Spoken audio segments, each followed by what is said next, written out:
কথা দিয়েছে আসি আসি বলে জোসনা ফাঁকি দিয়েছে।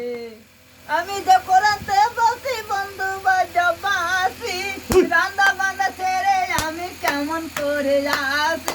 দাদা রে দিদি রে তোর কি দিয়া বুঝাই কলসির কালো লিয়া আমার প্রেম যেমন না যায়। এই দিল মেয়ে জোসনা আমার কথা দিয়েছে আসি আসি বলে জোসনা ফাঁকি দিয়েছে। আমি জোসনাতে বসি বন্ধু বাসি রান্না বান্না ছেড়ে আমি কেমন করে আসি। দাদা রে দিদি রে তোর কি দিয়া বুঝাই কলসির কালো লিয়া আমার কথা দিয়েছে আসি আসি বলে জোসনা ফাঁকি দিয়েছে। জোসনা আমার কথা দিয়ে